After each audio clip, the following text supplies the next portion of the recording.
Okay, it's just presentation. All right, I want to welcome everyone to this afternoon's webinar titled Influencing Alphas. We're going to get started in just another second.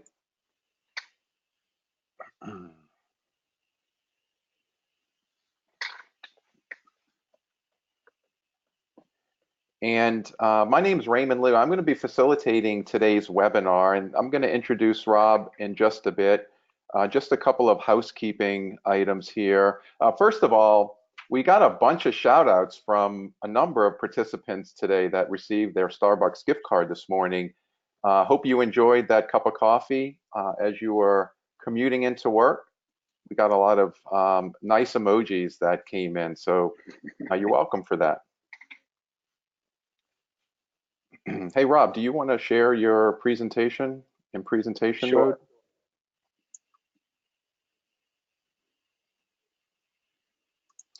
Sure. The other thing is if you are looking for the SHRM credits, we're going to send out an email later this week with a link to the recording, so keep a lookout for that.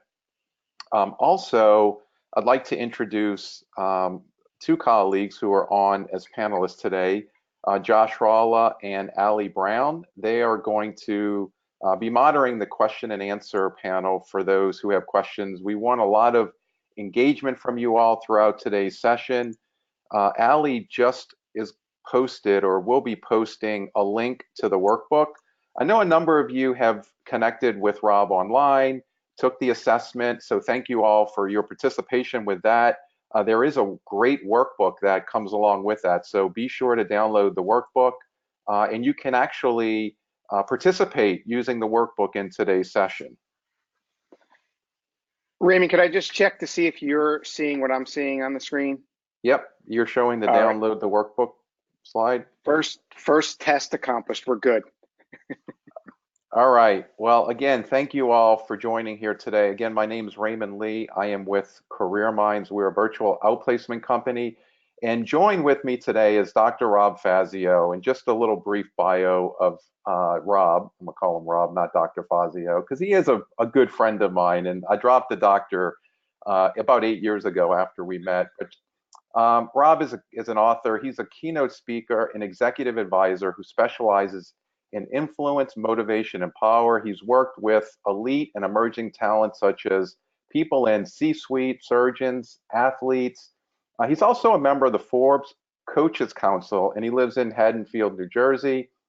He lives with his wife, Kelly, and his daughter, Reese. And as I mentioned, I've been knowing Rob for about 8 years now. We've done a couple of webinars together. This is actually the first video webinar that you're seeing. So you're getting to see the two bald guys in action. And Rob and I served on a nonprofit HR board here in Philadelphia. We go a long way. And I just also want to point out that Rob is also the author of Simple is the New Smart. And it's a great book on 26 success strategies to build confidence. It's a great book, and happy that we have you here today, Rob. I'm looking forward to a very interactive presentation, so welcome. Thanks, Raymond. Thanks for having me. I'm really looking forward to this conversation. And this is a topic that I'm really interested in and passionate about, just because all throughout our lives, there's so many times where we're interacting with people and things can go the right way or the wrong way, depending on what we add to or subtract from the conversation. And just before we get into this and get started, one thing to realize from I would say, personality and presenter point of view, I am Sicilian, so I talk with my hands, I talk fast. I also like conversation. You can see me, but I can't see you. So this is very different than I'm used to having as far as a conversation. But we'll roll with it, and looking forward to it. And as Raymond said, we really look forward to your interaction as we're going through this. So hopefully you've got a chance to download the workbook, and you could follow along however you'd like. Ideally, we really want this to be something where you're learning something, and also it's good for SHRM credit, but but more importantly, you learn something that you can apply at 3 o'clock Eastern today. Once you get off this webinar, our hope is that you could take something and put it into practice, and this will be helpful to you and in your journey towards success. So the idea of why focus on alphas. I've had the opportunity to work with a lot of alpha personalities over the course of my career, and I'll never forget one time I was working with a surgeon and doing some shadowing, and I realized during a surgery that every step of the way I could see the look of fear on different people's faces, and this didn't happen to just one surgeon in particular. It happened to a number. And then I started seeing patterns with senior executives that have rised up against the ranks. Junior people were very hesitant, if not fearful, to give information. And I thought to myself, wow, if someone's afraid to give a doc information, how much wisdom are we losing? And so I started from a perspective of, all right, we need a way to influence alphas. That's really important. I also thought we also need a way to get alphas to be better leaders. And you'll see here, I say that they bring us the worst of times and they bring us the best of times. If you have never experienced the unfortunate experience of being berated or being in a situation where an alpha completely took over a situation and made you feel small. I've had plenty of those experiences. Those experiences are actually critical to have, because then you know the difference between an effective leader and an ineffective leader. And my goal is to decrease those amounts of experiences. And the way to do that is through both having the alpha be a better leader, but then the people that are trying to influence the alpha be better equipped to do that. And then they bring us the best of the times. The problem oftentimes with extreme alphas are people avoid them, right? If someone is truly dominant, people don't want to give them information. They may not want to interact with them because they don't want to get into a battle or a fight. And the idea of they bring us the best of times is aligning yourself with alphas and helping them work with you. If you can build a partnership, gets us all much further along, because alphas are really, really good at getting things done, and they often has less fear of roadblocks, so they'll push through if they believe in an initiative. So let's just talk about a common language here. I'm sure some of you are wondering, like, okay, he's saying alpha, what does he mean by alpha? And what I mean by alpha is, an alpha is someone who takes charge of situations, whether or not the identified leader or expert. So many of us are comfortable taking on positions or taking the lead when we're the identified leader, or we have subject matter expertise. That's quite normal and common. The difference with a natural alpha is they're people that, regardless if they're the person that is supposed to be the leader or the expert, they'll take charge. So what I like for people to do is think about themselves and start thinking about if they fit into this definition. And I want to be clear, there is no good or bad with an alpha. It's a matter of how you use it, and it's a matter of whether or not you're able to influence alphas. The other thing is, a lot of people talk about awareness and self-awareness. When we talk about awareness, we're talking about, does the person have insight into themselves and their impact on others? And also, do they have insight into others from a perspective of what's going on for them? So for those of you familiar with emotional intelligence, it's similar to that. And then taking it a step a little further, do they know the costs of not being adaptive? So does the person know the costs of not being adaptive? And do they know the benefit of being adapted? There's a lot of alpha personalities out there that they might have insight into themselves, but they may not realize how much they're leaving on the table if they're not adaptive. So that's really critical to this. And I'm sure that you could think of a lot of examples I'll give you an example, working with a doctor trying to build their practice, or an executive in sales trying to make more money. If they don't have insight into how other people can help add to what they want to do and add to their profits or add to their growth of their business, they're really missing out. Not to mention, we know that collective wisdom and diversity of thought is critical to success over the long term. So let's play with this a little bit. And Raymond, here it'd be great if you could put up a polling question, and we want to know, based on your self-perception, do you think that you're an alpha or not? And everyone's taken the poll, so this is great. If you wouldn't mind, just take a second and answer the question, yes or no. Am I an alpha? And we're at about 60, 70% complete. So I'll close it in just another second or two. You should know either way fairly quickly, right, Rob? Whether you're an alpha or not? Yeah, it's you should know pretty quickly. I'll wait till it's closed before I kind of give my spiel and version on that. Okay. All right, there's the results. All right, so about 67%. That's pretty close to what we see as norms, especially with some work that was done around men and perceptions of alphas. I'll show you some research that we've done that is a little bit different as far as the outcomes there. So let me give you some questions you can ask yourself if whether to determine whether or not you are an alpha. So take a look at these questions here, and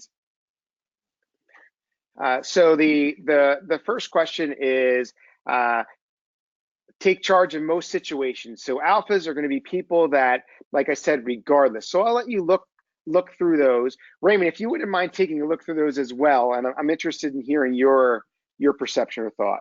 Absolutely. Well, I have to tell you, the thing that just popped into my head just now is it common that as people are thinking about this, is it common that you could be an alpha at work, but you're not an alpha at home? I'm just curious from your perspective. And I'm sorry if I'm digressing here for a minute.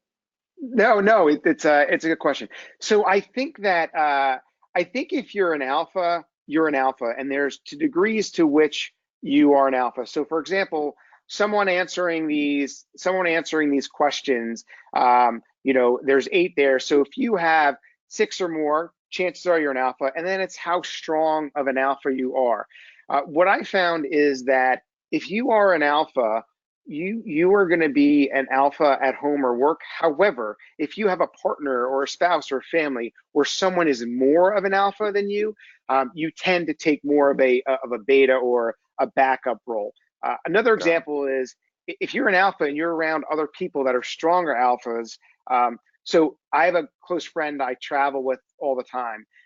That is like an uber alpha, and no matter who's around, all of us, we just shut off our brains. We don't make any decisions because we know he's going to do all these things, right? Mhm. And we might as well just let him go. Yeah, the same situation happens with me when we travel with another family. The spouse of the other couple is like the Uber alpha, and she likes to do all the planning and decide where we're going to go. So that makes a ton of sense, and I'm fine with just taking a back seat. So basically, these here, I would say I take charge of most situations. I'm myself more of an alpha.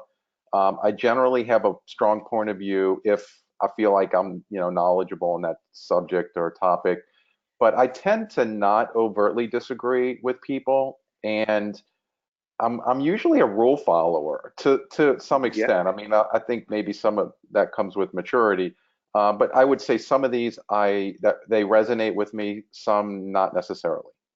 Yeah. So first thing is we're saying you're mature, so that's a good start, right? We want that. But but so let's play with this a little bit. You said that you tend to not overtly disagree with people. Is that right? All right, now you're making me think about this. Because I'm not really a confrontational person, so when I think of that, it makes me, I feel like overtly disagreeing with someone.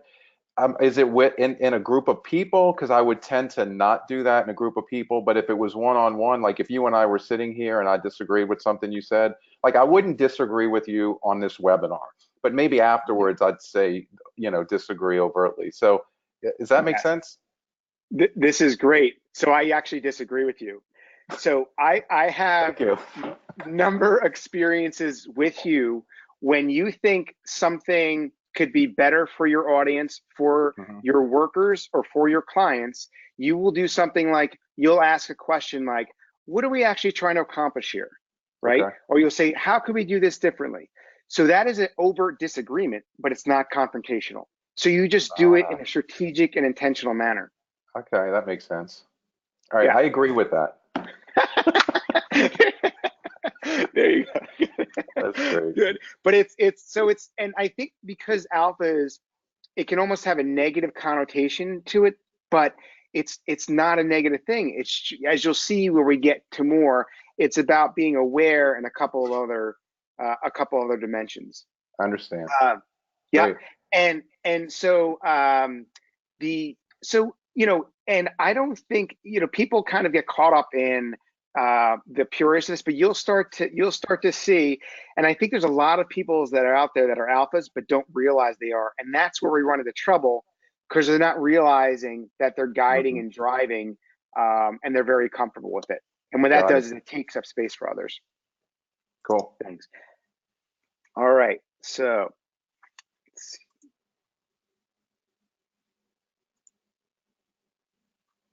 Okay. Raymond, just as a touch base here. So when we did the polling question, I lost my cursor. I don't know if there's something to get that back. But if not, we'll be fine here, and we'll just blame someone else aside from the two of us if that happens. Okay. Alphas are really good at that too. Fair enough.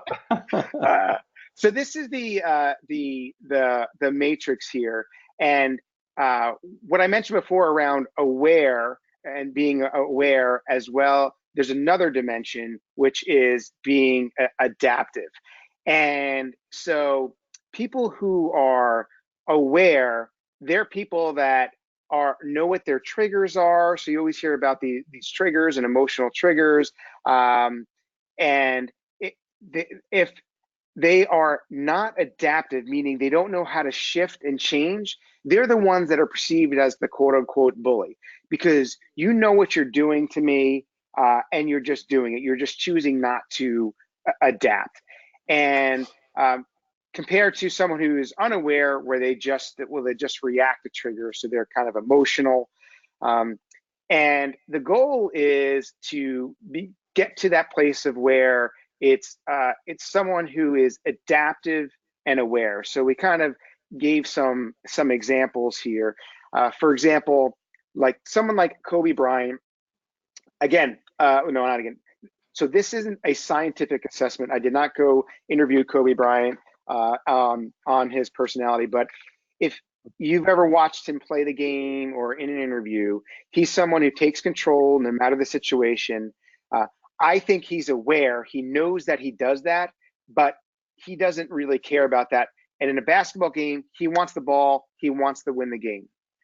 Contrast that to someone such as like Steph Curry when he plays basketball. He's looking to pass the ball. He's looking to score and win. A different approach.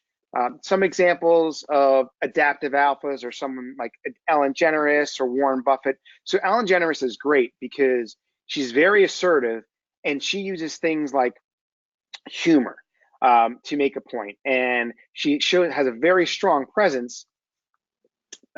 However, she uses humor and asking questions to get her point across, but she still has control of the situation.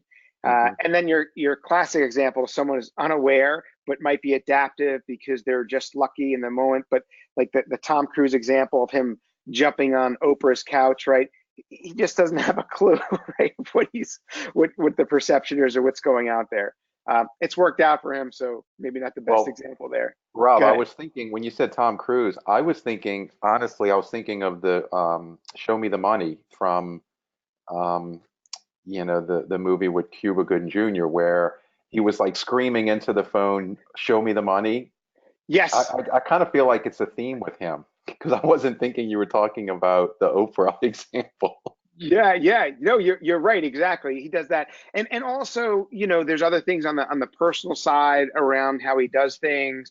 Um, we won't get into, but like just being super, super controlling and Mhm, not really focusing or worrying about the impact on others. And so this was a really helpful way uh, for me to think through alphas and to help alphas think through themselves, because you can shift someone from unaware to aware, mhm, and from non-adaptive to adaptive. mhm.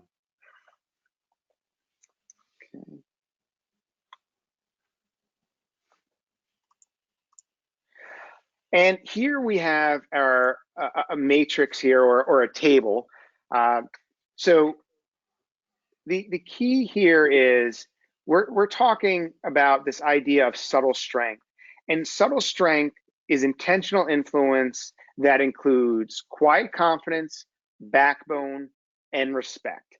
And those key dimensions of backbone and respect are really important.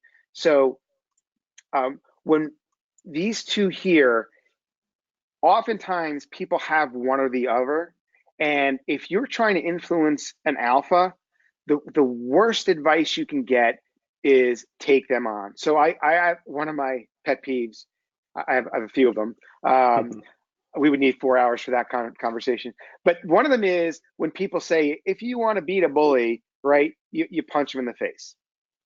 Terrible, terrible advice, because bullies are really good at boxing, and it's likely you're not as good as them. So you have to find a way to change the dynamic and to shift things up.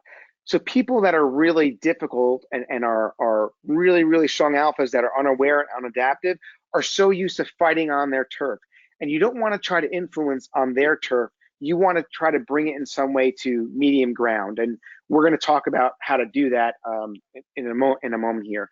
And what I want you to key in on here is the key things around temperament, right? So if someone is perceived to be strategic, they're going to get much more out of someone when they're trying to influence. The other key thing is the impact. A really strong alpha is likely going to win in the short term. But we know what happens when someone pushes and wins in the short term. So any of you are familiar with social styles. You have your driver, your amiable. If someone is constantly a driver and an alpha, sorry, my Jersey accent came out there for a second. If anyone is really, really a strong driver and they're unaware and non-adaptive and they win every time, people try to get you back over time, or they'll just be so worn down and they won't want to play a role in your success. So I've had situations where I'll work with an executive, and when I'm doing interviews for executive coaching, people will say things like, I I really don't want to be successful anymore, because if I'm successful, my boss will get credit for it, and I don't want them to be successful. So just think about how many dysfunctional things come out when there's an unaware, non-adaptive alpha that is leading. The other thing, Raymond, that I think is important here is where the person's in the moment, what needs are being met. So in a given situation, if I get pushed around and I don't do anything, that would be a weak style. I'm just focused in the moment on my feelings, right? I'm focused on myself. Over here with the dominant, if someone right away punches back and pushes back, often that's because you're just reacting on emotion and or insecurity or something, or you feel like you have to win. That's not helpful for the long term.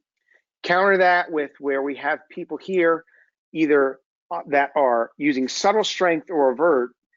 Their focus is on themselves and other other people. So it's either the other person or the organization. but they're intentional enough to pull themselves back so they can be strategic.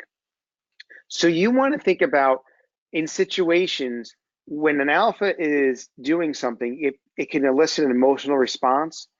You want to try to be aware of that emotion, remove it in the moment, and really focus on subtle strength and avert.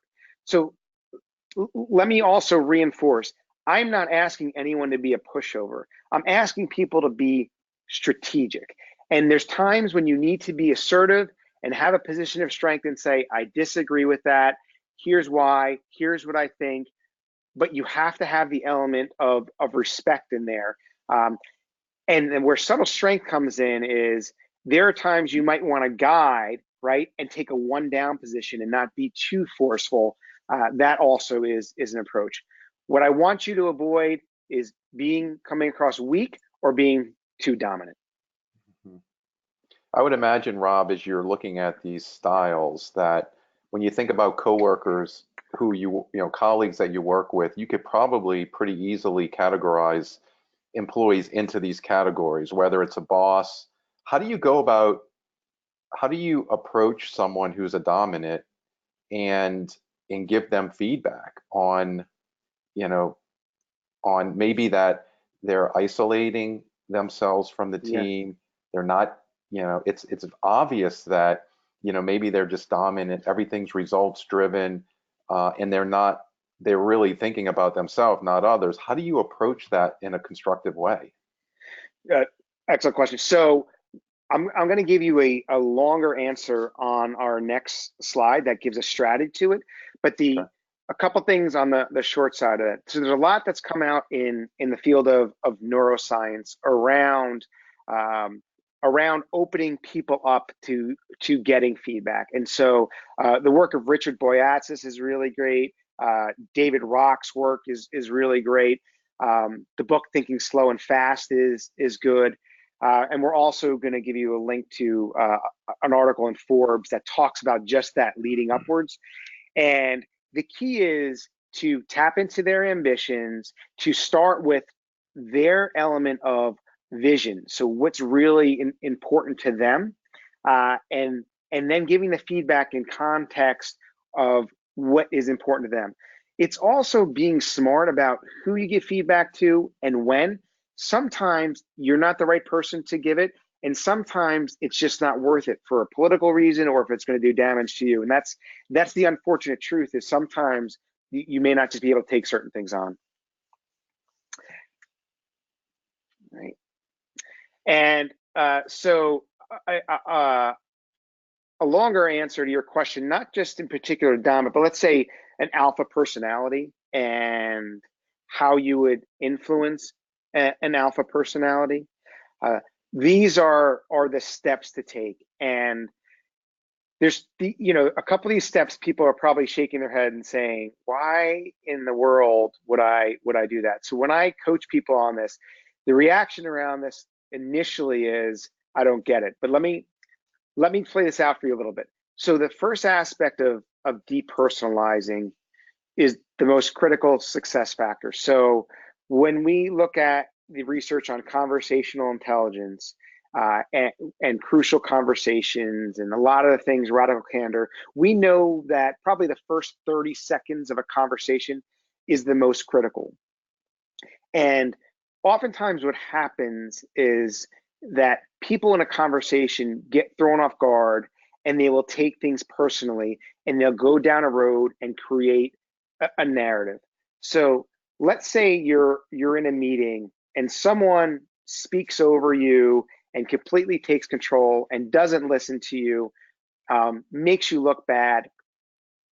When you take that personally, you're going to respond or react from an emotional perspective, and you might react right then and there. The whole depersonalization process is taking a step back, pulling up on the controls and saying, okay, let me view this from a different perspective. Realize that person's approach and style has nothing to do with me. It's all about them. I might have done something that triggered them, and taking a step back, even thinking of if my best friend would have said the same thing, or my favorite colleague, or someone I respect, how would I respond? And trying to remove that taking it personally approach. Not an easy thing to do, but it works really well. Another thing you can do is say, okay, if my closest colleague that I trust was going to give me advice in this situation, what would they say or what would I do? Anything to remove yourself from the hook.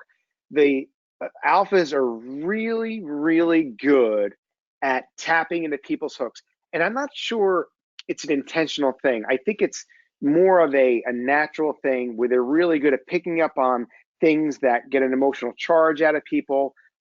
So realize one of your best weapons is to not take things personally. Then this is the one I get the most pushback on is no one wants to feel bad for someone who is that strong person, could be someone who's overly dominant, but people don't feel empathy for people that always win in the short term, and for lack of better terms, are perceived as a jerk in the moment or a conversation. Worse yet, if there's a pattern of feeling like that person acts in a abusive power type of manner. And if you're able to take a step back and empathize, not for the reason to necessarily help that person, but for a reason to stop the process. In my experience, people don't do this. People don't see things from an alpha's perspective. They don't see what's really important to them. They don't try to understand what's going on. And that's a very big miss because you can learn so much. So just really trying to understand that person's perspective, what their stress is, right? That shifts the dynamic. It changes the conversation. And most likely, alphas aren't used to that. So now this is a process. You're not giving up, but those two steps first really set you up for success. Now the empathize is going to lead you into here. I feel like John Madden here doing some X's and O's, right? But that if you empathize and actually try to understand the person's perspective, then you're able to align and agree, right? Now, why in the world would you want to align with an alpha if you're just trying to disagree? If an alpha isn't in a fight, they're not going to try and beat you down. So if you say something like, Susie, Joe, Bill, I see your perspective. I like the way you're talking about this. I can see you really want this to happen. Or, you know what? I agree with this piece. And then you shift into something else, something that you want. But that liking or that agreeing or aligning gives you some space. And the look for the hook is what's really important to them. What are their ambitions? What do they really want to accomplish? And there's moments in conversation, like I call it the turn, where there's a moment where you can either tap into what motivates them. We're going to get into motivators in a moment here, or you find an opening that you say, this is going to be really important to them. So looking for something that can be that hook that you can attach to. Might be something that they said that you saw a lot of emotion around, but that's really important. And then you want to show strength in some way. And so the strength we're talking here is the subtle strength where you're being intentional. It's more of an assertiveness through being gentle, being respected, but demonstrating some sort of backbone, or overt strength where you're being somewhat assertive. If you start with this, it often doesn't work because it's perceived as disagreeing or that you're trying to control and guide them. So it needs to be a collaborative and a partnership process. The other thing I want to mention, yes. I was going to say this makes a ton of sense, especially when you say don't start with strength first, because I would imagine when you're entering any kind of, whether it's a meeting, a one-on-one, or even a sales presentation where you're meeting people, I think your natural inclination is to show strength first because you want to demonstrate that you're strong, in general. Flipping this around where you're leading with empathy and depersonalizing, it makes a ton of sense as to why you're going to get buy-in, and it's going to end up in a much better situation than if you come in showing strength. I mean, it makes a ton of sense. Hey, we did have a question from the Sure. previous slide, but I Oh, just wanted you to comment on this one first before we get to that. sure. So that's absolutely right. And again, we're trying to shift the norms of how things usually go, which is, alpha, and then it's kind of like, and then the beta backs away. So there's some great research that was done on, it's an article called Coaching the Alpha Male, which we also have a link to it. Unfortunately, it's just about males, but this was done back in I think 2005 or so. But what it talks about is how alphas, they will test people's intelligence, and the way they do that is taking a stance. And if you don't push back in some way, they put you in a bucket of like, okay, they're not strong. Hmm. Yeah, so I think that's really important. And yes, you want to start with the aligning and the connecting first. I found I am much more able to be influential when I'm able to do that. And by the way, I don't always do this in a vacuum. Sometimes I will literally say to an alpha or something like, I think we're going to get the most out of this if we try to look at a different perspective or if we work together on it. And great. Well, do you want me to go back to the last slide, Yeah, Raymond? really quick.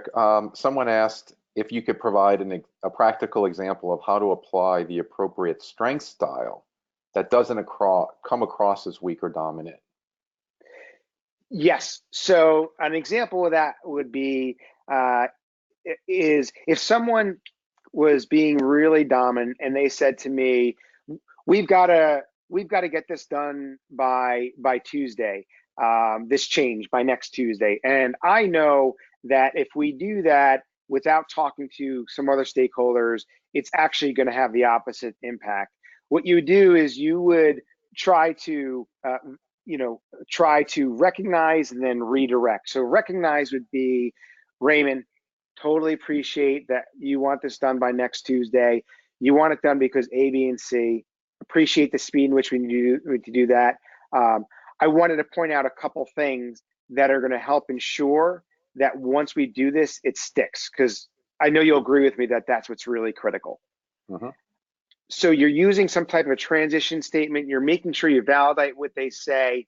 And you can see in that I'm demonstrating quiet confidence, right? I'm not, in their face in any way. I'm demonstrating respect because I'm appreciating what they're saying. And there's a little backbone in there because I'm using some assertiveness. A Hmm. more overt example would be, you know, Raymond, hear what you're saying. I disagree. Here's why we need to do this. Here's the three reasons why. We really need to talk this through. So it's a little bit stronger and it's more focused on pushing as opposed to collaborating or pulling. Both Great. effective. Yeah. Another quick question that came in. Do you have any advice or quick tricks to stop yourself from triggers? How to stop in the moment and change the direction quickly? And maybe Yes. that's related to the other slide. Not sure. Yeah. So the first thing is it's all about knowing yourself. So when you go into meetings and you know that people are going to be there, think who the people are, and then say to yourself, "All right, am I more likely to have a trigger in these situations?" Preparation is the most important thing. So one thing you can do is keep an awareness log of situations that didn't go your way, why'd they go their way, what was said. The other thing is just being aware of what your triggers are and what other people's triggers are. There's something called a brain interrupt, which is if you feel yourself start getting a little bit derailed, picture a big red stop sign, take a deep breath, and that's your pause button. Whatever image can do that. And then have a keyword, something that calms you down. So we do this a lot in sports psychology, where there's one word like calm, or I got this, or like reset, whatever it is to reset it. And then maybe one thing you can say to yourself. What Everyone's different, but it might be, how can I make this a growth opportunity? What can I say here that isn't emotional? So something like that. That's a great Okay, example. sure. All right. So let's go on to this idea of motivational currency. And we created this. It's based on David McClelland's work. Um, he did a lot of work. By the way, he was one of the original people at Daniel Goldman. A lot of his work's based on it. So he started Star Performers and competencies, really changed the landscape of psychology and how we look at things. And he has this idea of social motives. And the whole idea is we all have motivators inside of us, and different things bring them out, but our motivators are formed pretty early on. And the whole idea, we took this to a place of let's make it practical for business. The whole idea is we have motivators and we tend to try to influence based on our motivators. So you could see here there's performance, people, power, and purpose with some descriptors. So if you're someone who tends to be very performance or results oriented, you will lead with numbers, timelines, and that might work, but there's a whole host of other people that have different motivators. So just like anything else, there's no good or bad. Another one of my pet peeves is us psychologists have gone so far at colors, like, hey, Raymond, you're orange, you're people. I actually believe that there's a little bit more of a complexity to our profiles. And so the way this is set up is you can be high, medium, or low across all these, and there's different profiles for everyone. A couple things too. For those of you, there were a good number of you that filled out the motivational currency calculator, the assessment that we gave away, and you'll see on page 3 here, and then page 4, you'll see your results. If you haven't looked yet, I'd hold off for a second here because we're going to do a quick poll. But these are the 4 motivators. While you can have the high, medium, or low across all of them, typically you have one primary motivator that's going to pull you and draw you. And the idea is to understand what your primary motivators are, and then being able to assess motivators another. So Raymond, if you wouldn't mind, can we throw up a poll of any question? We want to know here is, what do you think your primary motivator is?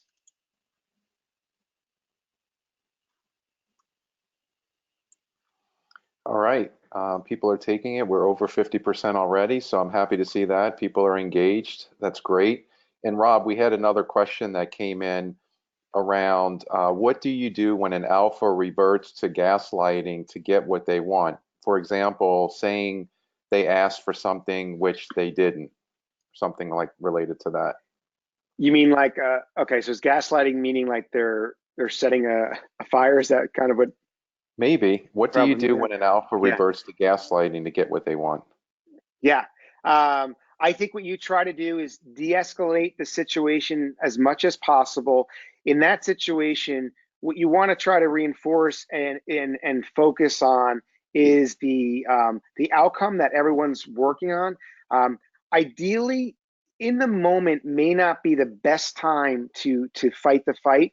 You might want to say something like, "Okay, we have to look at that further. Can we revisit that when it's not as emotional?" I'm guessing gaslighting meaning there's a lot of emotion and kind of really. And Ali clarified that for us. Gaslight meaning manipulate someone by psychological means into questioning their own sanity. Well, yeah. I think what you have to do is be really good at, so the part of depersonalizing is having somewhat of a force field around Mhm. yourself and getting really good at not creating what I would call the swirl of things that happen when people, it hits a nerve, and then we kind of ruminate on it. So I think building alliances where there's other people that are strong, um, and really building yourself up so it's not something that's going to derail you. Again, we're all human beings, so there are times where this can happen. You're not going to get this 100% right, but the more that you practice this and realize, oh, this is just a process and this is just a person, it's not about me, and Mhm. you try, the better you'll get at responding to it from a strategic perspective. But Good. yeah. Hey, I'm going to go ahead and share these results now for you. Everyone's All right. completed. We're about 80%, I think. Okay. So we've got most people performance. So here's what's really really interesting on this. There's also a, what I would call, a social desirability to this. Power isn't a bad thing. It needs influence. And I think if you take the assessment, you'll see the questions. They're around, do I advise people? Do I influence? But most people, when they at the word value, will rate power more lower because of social desirability. Oh, jump up there. So there looks like we're about even on performance and people. And we have been doing looking at some of our research of the sample we have of differences between different industries and things like that. I'm not going to get into detail there just for purposes of time.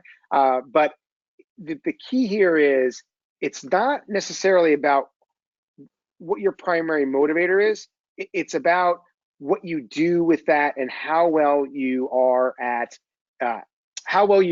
shifting and adapting. So we call it recognize, read, and lead. And recognize is awareness of your own motivational currency. Read is about reading it in others. And then lead is about how you shift and adapt based on that. And if you look here, you'll see that you'll see that there's performance. You'll see that the 4 P's across, and then what people are motivated by. So if someone is performance oriented, completing tasks, the bottom here is your cheat sheet of what to do and how to adapt. So for example, if someone is very power oriented, be aware of their ambitions and make sure that you use that language practically. You want to talk about them and what's important to them. So this is something to give you a little bit of a cheat sheet and trying to always be strategic in situations. If you do nothing else, but before you go into a difficult conversation or a conversation with an alpha, and say to yourself, okay, what do I think their primary motivator is? Here's an interesting caveat to this. Most people presume that performance is what alpha's primary motivators are. And you're right, if that's what you thought. More times than not, that's going to be a top one. What's really interesting is I also see a lot of alphas that have a primary motivator of purpose and people.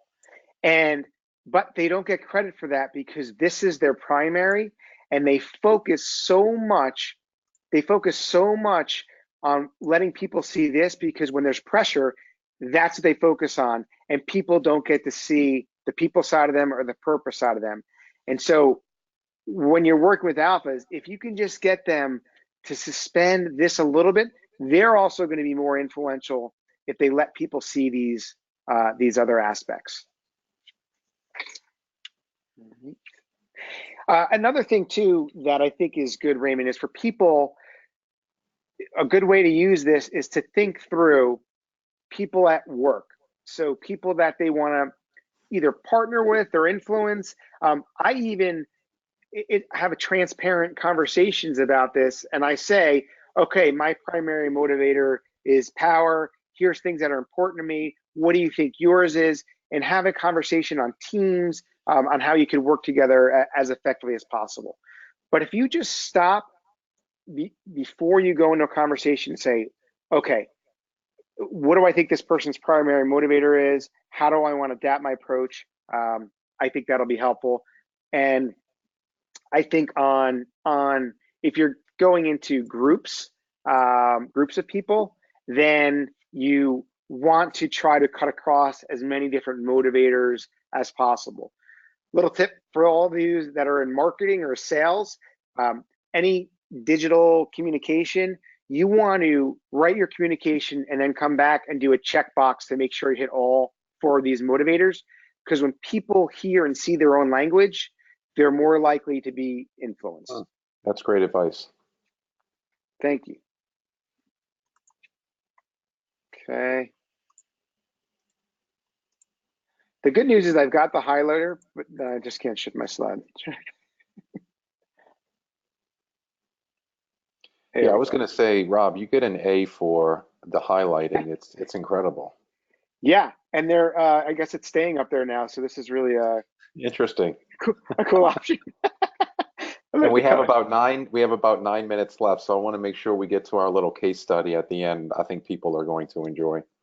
Okay, so I'll go through this pretty quickly. So we've done some research on alphas. We use some things around life satisfaction, engagement, and interestingly enough, we found that self-identified alphas are significantly more happy, engaged at work, confident, um, more willing to take on challenges and difficult conversations. So that's really interesting. Another reason why we don't want to put down our alphas. We want to align with them and partner with them and guide them to the right direction. All right, so I'm going to go to the next here. So we've done some research. I'm going to pull out my highlighter here as well eventually. We've done some research on alphas, and one of the questions that we asked is when you are on a plane and you're up in the air, in which cases would you allow someone to use the armrest? So, Raymond, how about we throw up that polling question there? Okay, that sounds great. So the polling question is, when traveling by plane, in which situation would you be most willing to share or allow the other person to use the armrest? So you'll have to read these answers here. When traveling by plane, in which situation would you be willing to share or allow the other person to use the armrest?